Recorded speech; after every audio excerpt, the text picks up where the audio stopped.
এর ভিডিওটি অতি গুরুত্বপূর্ণ নতুনদের জন্য। নতুন যারা সেলাই শিখছো, দেখো তাদের মনে একটাই প্রশ্ন যে টেকিংটা কী হিসাবে দিতে হয়, কতটা দূরত্ব দিতে হয়, কতটা লম্বা দিতে হয়।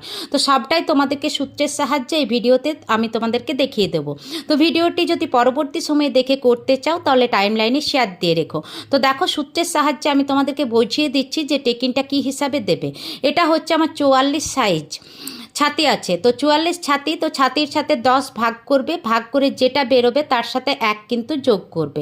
দেখো এখানে কিন্তু 5.4 বেরোচ্ছে, তাহলে টেকিনের চওড়াটা কতটা হচ্ছে 5.4। এইভাবে দেখো ফিতে নিয়ে তোমাদেরকে আমি দেখিয়ে দিচ্ছি। দেখো 5.4এও কিন্তু আমি পয়েন্ট দিয়ে দিলাম। এটা হচ্ছে যে ছাতি যা থাকবে 10 দিয়ে ভাগ করবে, তারপর 1 যোগ করবে, তাহলে এই যে টেকিনের চওড়াটা বেরিয়ে যাবে। এবার লম্বাটা কত নেবে দেখো সহজভাবে একটা বলে দিচ্ছি তোমাদেরকে, যে পিঠের যে কাটিং থাকবে, ডিপটা যতটা থাকবে তার এইভাবে দেখো সোজা আমি দাগ দিয়ে দিলাম পিঠের কাটিংটা, তার থেকে 1/2 ইঞ্চি নামিয়ে দেবে। এটা হচ্ছে সহজ উপায়।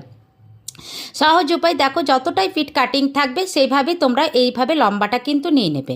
দেখো এবার কিন্তু বোট গলা বা হাই নেক্সের ক্ষেত্রে যে হয় সেটা কিন্তু 5.5 কি 6, তার বেশি কিন্তু নেওয়া যাবে না। 5 থেকে 5.5 কি 6, তার বেশি টেকিংটা কিন্তু আর উপরে ওঠানো যাবে না।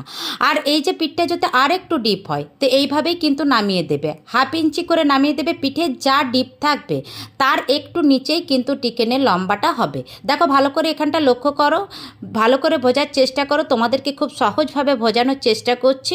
তো দেখো ভিডিওটি যদি ভালো লেগে থাকে তো অবশ্যই লাইক কমেন্ট করে দিও, নতুন বন্ধুদের দেখার সুযোগ করে দিও, ফলো দিয়ে পাশে থেকো।